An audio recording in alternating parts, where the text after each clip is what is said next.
Iran को लेकर भारत की जो हमेशा से न्यूट्रल अप्रोच है, आज उसका फायदा भारत को मिलते दिखाई दे रहा है। एंड ईरान को कॉन्टैक्ट करने के लिए आज अमेरिका को पाकिस्तान नहीं बल्कि भारत की याद आ रही है और अमेरिका भारत से मदद मांग रहा है। पिछले कल ही हमने आपको बताया था कि यमन में हूथी रेबल्स के ऊपर एयर स्ट्राइक्स करने से ठीक 7-8 घंटे पहले अमेरिका के सेक्रेटरी ऑफ स्टेट यानी अमेरिका के विदेश मंत्री एंटनी ब्लिंकन ने भारत के विदेश मंत्री डॉक्टर एस जयशंकर सर को फोन कॉल की थी और हूथी विद्रोहियों के ऊपर एयर स्ट्राइक्स करने की इंफॉर्मेशन पहले दे दी थी। अब जब अमेरिका ने ब्रिटेन के साथ मिलकर हूथी रेबल्स के ट्रेनिंग कैंप्स, मिसाइल और ड्रोन स्टोरेज फैसिलिटीज के ऊपर बॉम्बिंग्स करके उनको पूरी तरह से नष्ट कर दिया है, इसके बाद अमेरिका मदद के लिए भागे भागे भारत के पास आया है। दरअसल पिछले कल देर शाम को खबर आई है कि हमारे विदेश मंत्री डॉक्टर एस जयशंकर सर ठीक 2 दिनों के बाद मंडे को ईरान के दौरे पर जाएंगे। 15 जनवरी को ये विजिट स्टार्ट होगी और ये कितने दिन का दौरा होगा अभी तो खैर इसके बारे में कोई भी जानकारी नहीं है। अब अगर हम पूरे सिनेरियो को देखते हुए डॉट्स को जोड़ें तो साफ नजर आता है कि जयशंकर सर ईरान में भारत के इंटरेस्ट के साथ साथ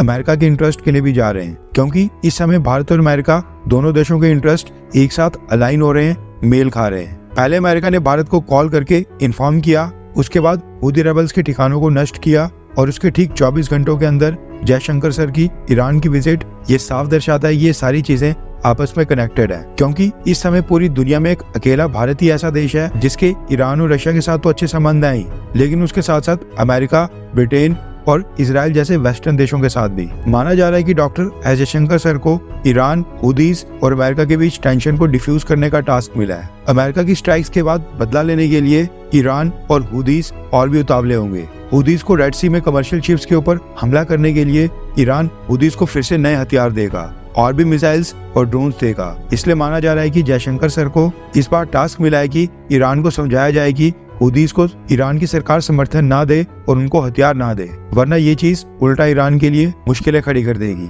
हूथीज आज की डेट में ईरान के दम के ऊपर ही अमेरिका, भारत और दुनिया के बाकी देशों के कमर्शियल शिप्स के ऊपर हमला कर रहे हैं। ऐसे में अगर ईरान को चुपचाप बिठा दिया, ईरान और हूथीज का लिंक ही तोड़ दिया गया तो हूथीज को संभालना अमेरिका और ब्रिटेन के लिए चुटकियों का काम है। भारत को यहाँ पर टास्क दिया गया है कि ईरान को समझाया जाए कि इंटरनेशनल ट्रेड को बाधित करना उसको महंगा पड़ेगा। अब यहाँ पर ये ऑब्वियस सी बात है कि भारत अमेरिका के कहने के ऊपर ही ईरान के साथ डिप्लोमेटिक चैनल्स को एक बार फिर से एक्टिवेट कर रहा है, क्योंकि अगर Red Sea, Gulf of Aden और अरेबियन सी के रीजन में वॉर की स्थिति दोबारा से बनती है, कमर्शियल शिप्स के ऊपर हमले इसी तरह से जारी रहते हैं और अमेरिका की एयर स्ट्राइक्स के बाद ये कॉन्फ्लिक्ट और भी बढ़ता है, तो इसका सबसे ज्यादा नुकसान भारत को ही होगा। हमारे एक्सपोर्ट्स का एक बहुत ही बड़ा हिस्सा रेड सी से होते हुए सुएज कैनाल से क्रॉस होता है। हम अपना आधा क्रूड ऑयल और नेचुरल गैस मिडिल ईस्ट से इंपोर्ट करते हैं, जो बहुत ही ह्यूज वॉल्यूम है। ऐसे में भारत नहीं चाहेगा कि रीजन में कोई भी नया कॉन्फ्लिक्ट इस समय स्टार्ट हो, इसलिए भारत ने बैकडोर डिप्लोमेसी के साथ साथ हमारे एक्सपीरियंस्ड विदेश मंत्री